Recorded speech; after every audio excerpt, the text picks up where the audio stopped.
Well, hello, that's me again. Today is November 1st, 2025. This is the beginning of the new month. As you can see yourself, it's Saturday, and let me give you a little bit of the seat wrap and some things which already started in the beginning of this video, the what you saw yourself. And I want to tell you that very few actions, tactical actions, these are tactical actions, are more idiotic in the history of the warfare than this, because what you see here, two Black Hawk helicopters, we don't know the fate of those helicopters yet, we probably will know by the end of this day, do the insertion operation, this wonderful thing, which has been shown so many times in Hollywood movies with all those special forces. So what happens? Because, as you know, Mr. Sirsky, the main butcher of the armed forces of Ukraine, says there are no, cauldron around Pokrovsk, also known as the Krasnoarmeysk, or rather Krasnoarmeysk, also known as Pokrovsk. So, in one of those hamlets surrounding it, the special forces of GUR, which is the main intelligence directorate, which is pretty much main terrorist directorate of the armed forces of Ukraine, decides to remove Russian flag from one of those localities.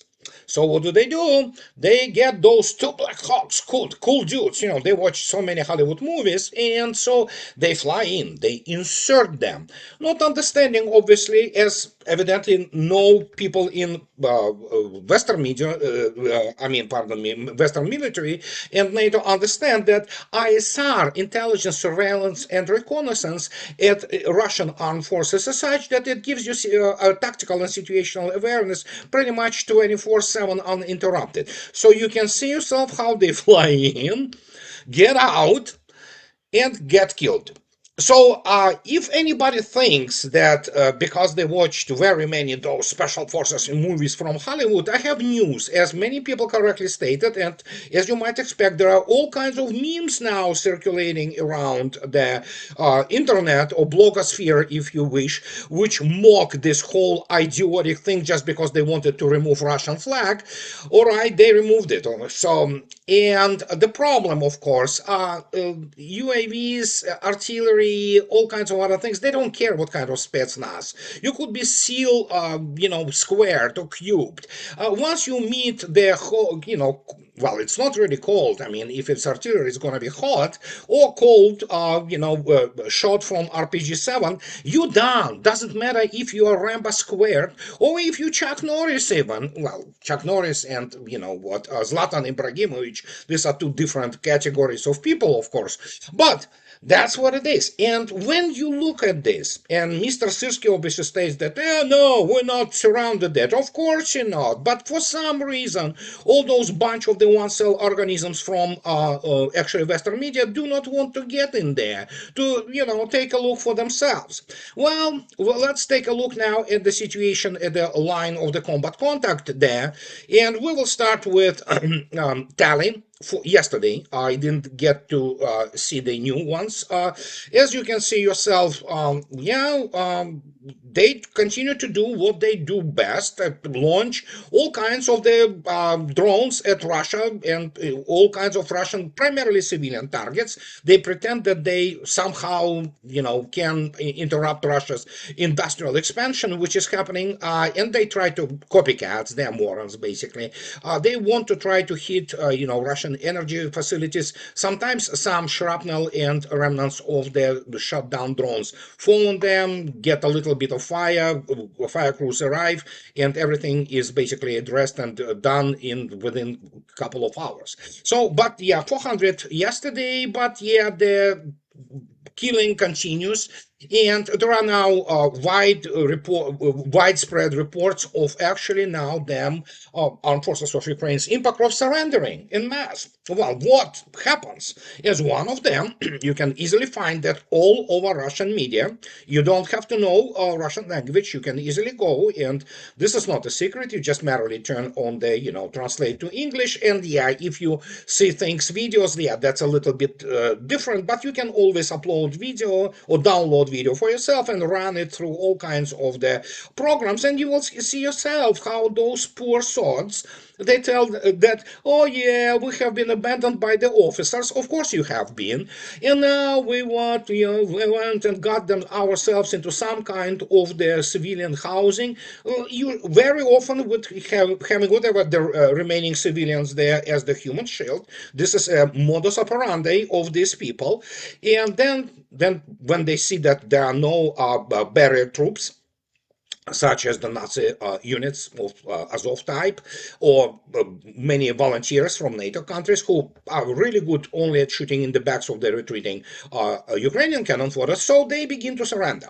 So, and they like, oh my God, we have been treated medically. We were given water, food, and everything in Russian captivity.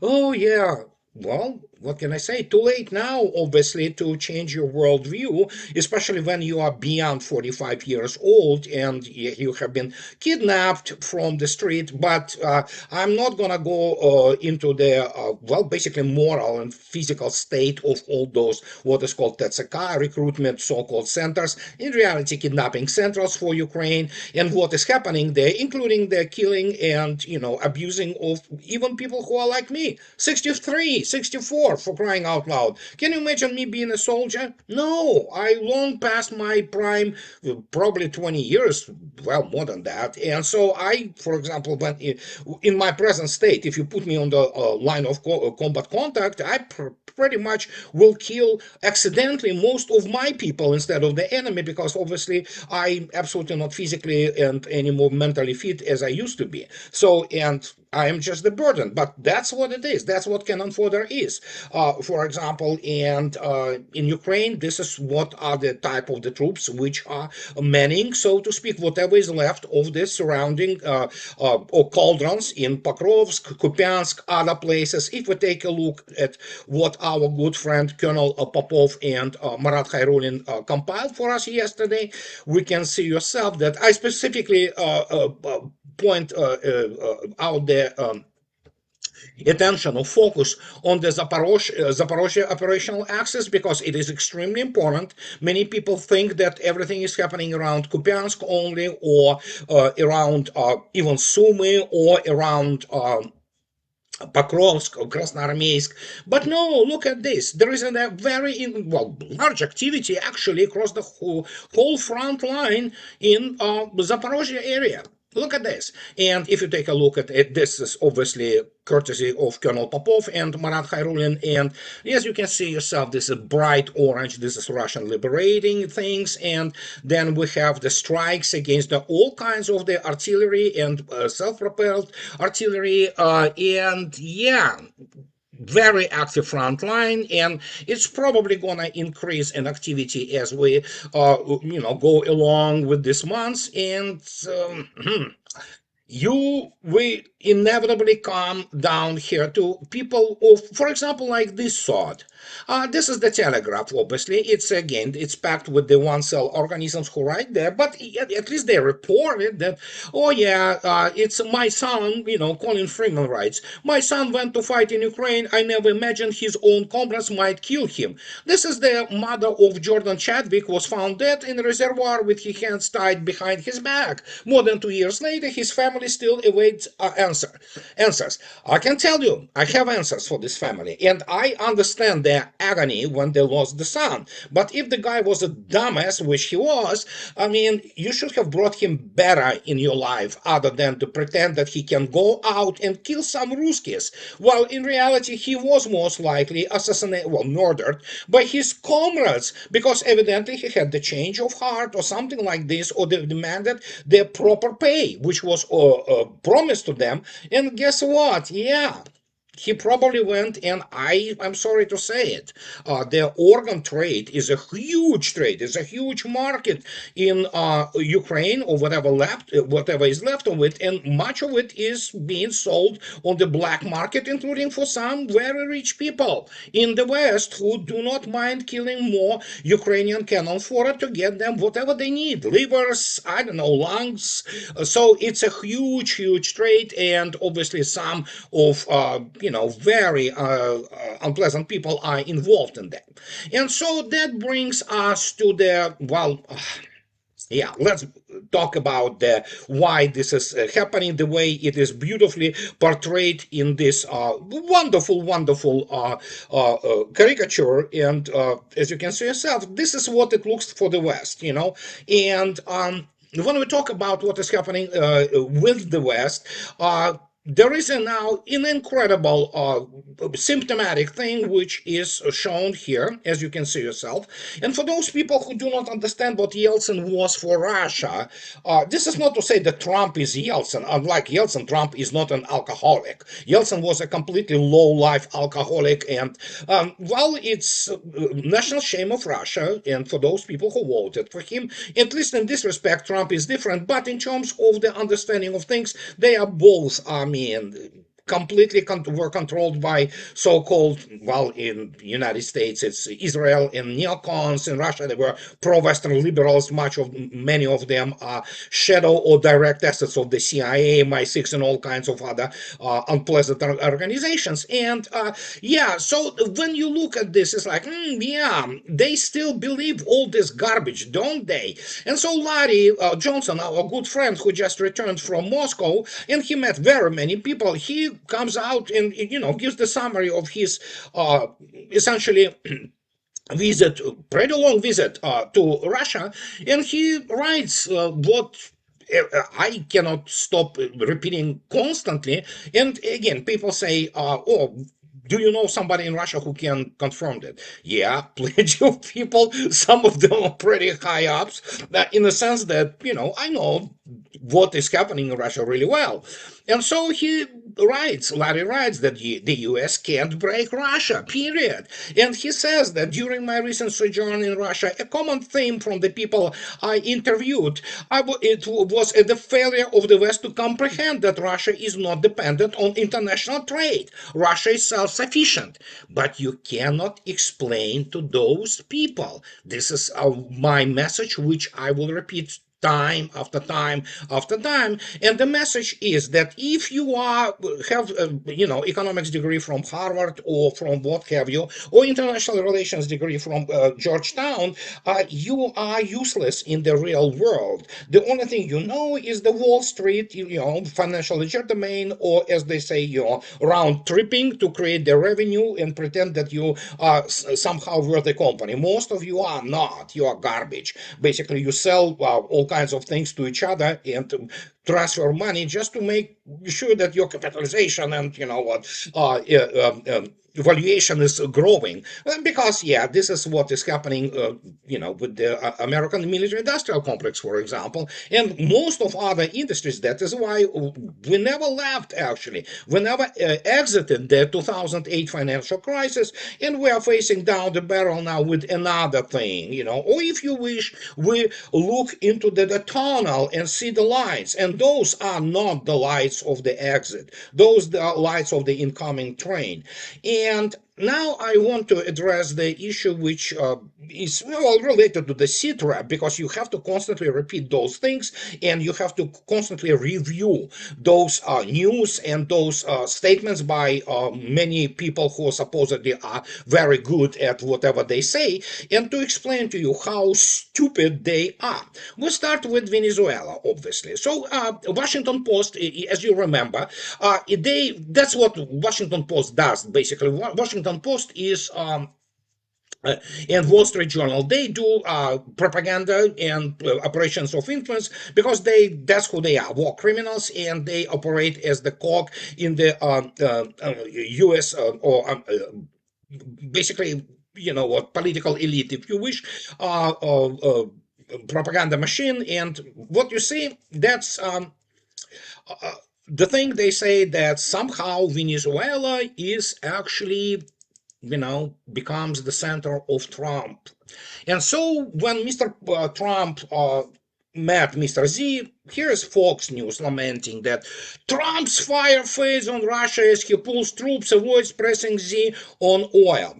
And this is what you have to explain. All numbers about American economy in terms of GDP, all those outputs, most of them are fake. They are all expressed in the financial units, which are absolutely useless, such as the US dollar, which is not real dollar because most of it exists in the, interdimension or other dimensional world, and it does not represent real money or real value.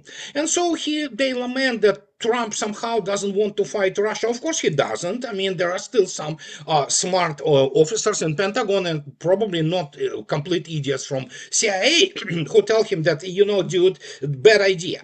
So, and here's what they continue to lament, that after signaling strong support for Ukraine and pledging to bring an end to Russian invasion, Trump now appears far less committed to aiding Kiev or forcing a resolution to the war. Well, the reason is that, and that's what you have to explain always to those who want sell organisms who are American journalists. United States has no leverage whatsoever. And so the reversal began quietly 2 weeks ago when Ukrainian President Vladimir Zelensky visited Washington. Many had expected Trump to approve Tomahawk long-range missiles for Ukraine, but he didn't.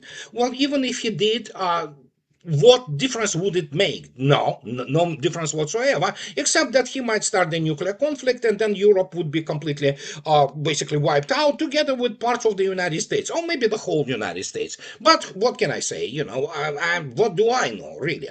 And so the president said it would take too long to train the missile system and that the US needs them for its own stockpile. Well, obviously Pentagon said, no, we can still kind of spare like 20, maybe 50 of those.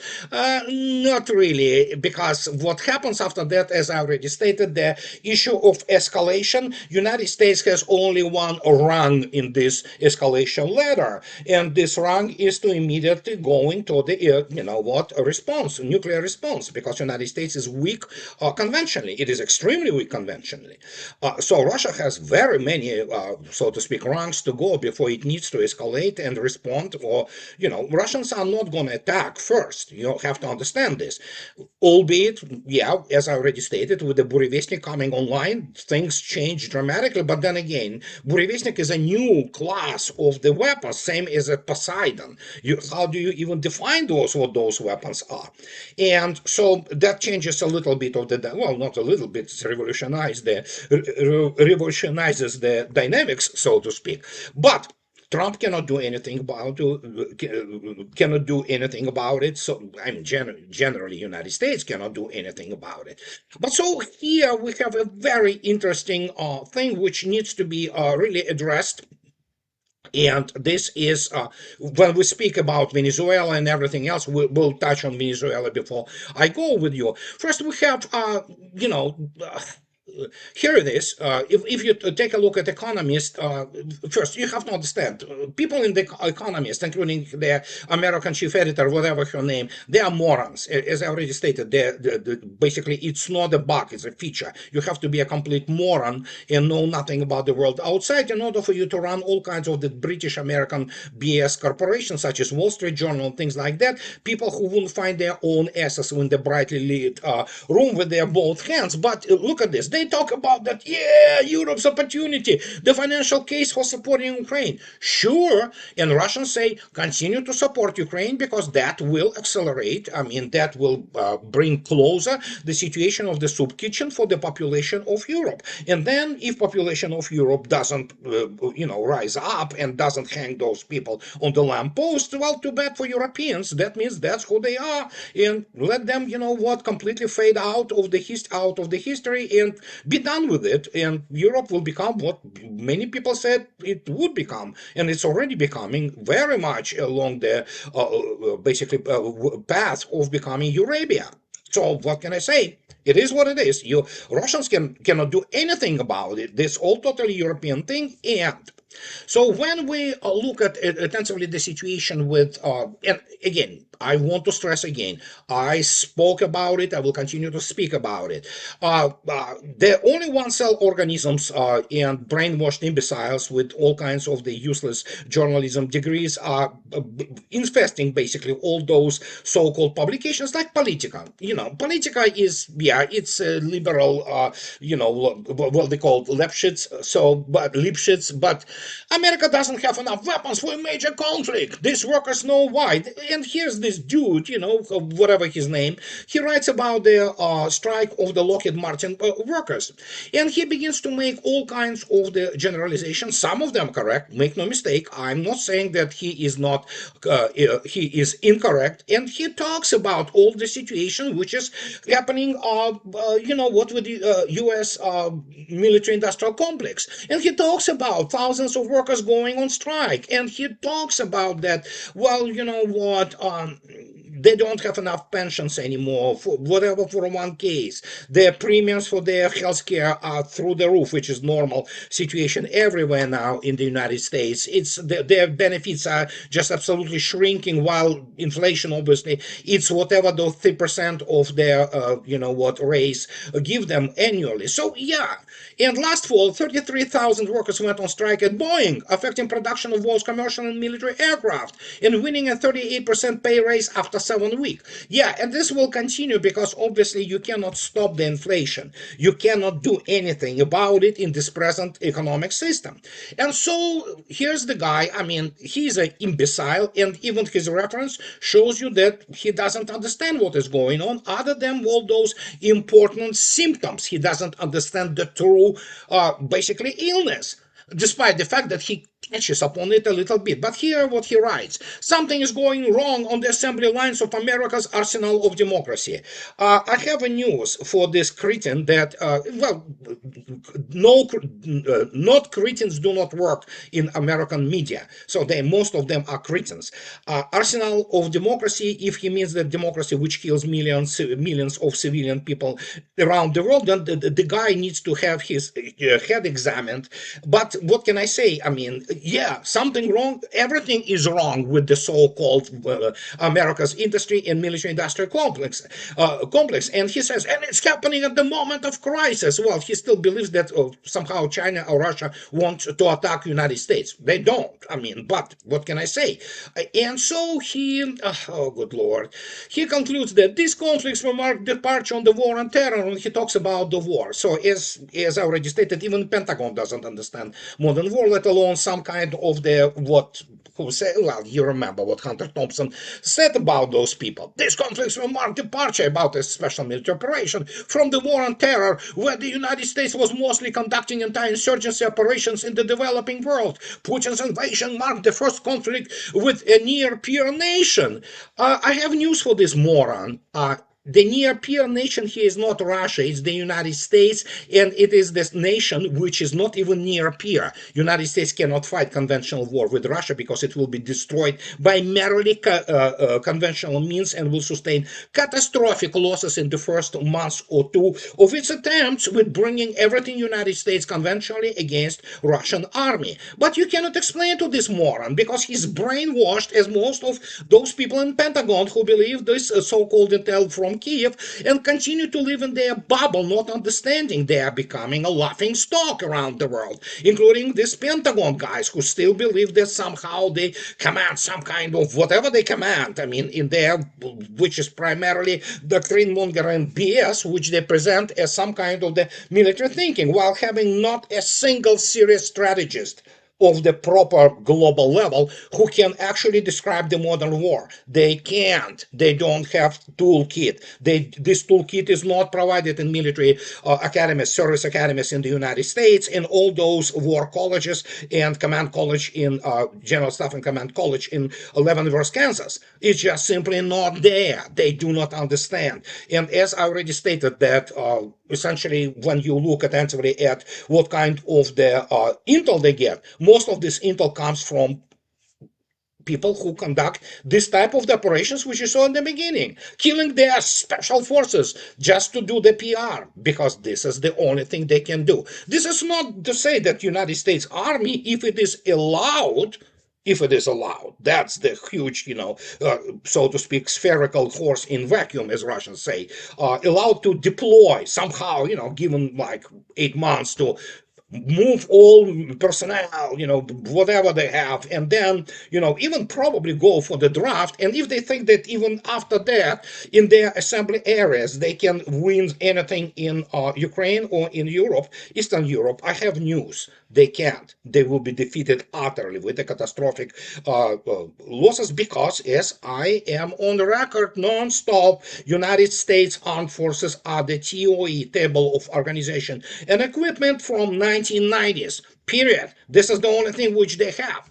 And as the result, we have now the situation with Venezuela coming, and as Washington Post reports that, yeah, U.S., it was, pardon me, Wall Street Journal, U.S. striking Venezuelan military targets used for drug trafficking. Yeah, sure, we all know Su-35 is a good, pardon me, Su-30 Mk2 is definitely a good way of transporting drugs, right? So, and Washington Post is as I already stated, most of Washington Post staff, a bunch of them war criminals. Many of them, they have no grasp of what they are doing. But here, as you remember, they talked about this thing that they got obtained some kind of the documents that, Venezuela, asked for somehow Russia and Iran and China to help them. Okay, whatever.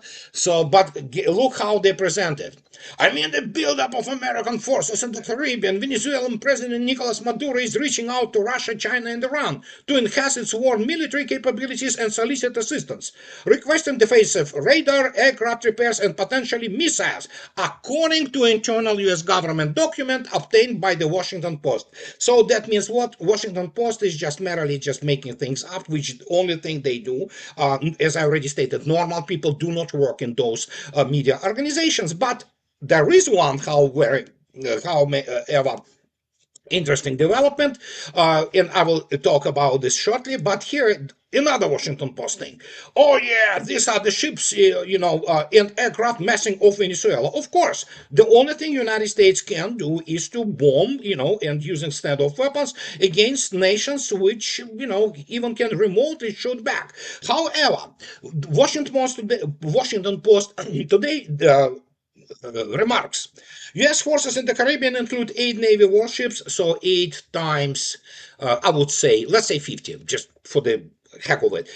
400 Tomahawks may be loaded in the cells or VLS of all those ships, albeit I don't know if all of them are, Arleigh class and Ticonderoga class frigate and the cruiser, and they include a nuclear-powered attack submarine. When the aircraft carrier USS Gerald Ford arrives in the Caribbean next week, it will bring with it 3 more warships and more than 4,000 additional troops. Well, 4,000 additional troops are irrelevant because no American GI will set the foot on the Venezuelan soil, because that will be a catastrophe larger than Vietnam. So United States will do as usually what it does.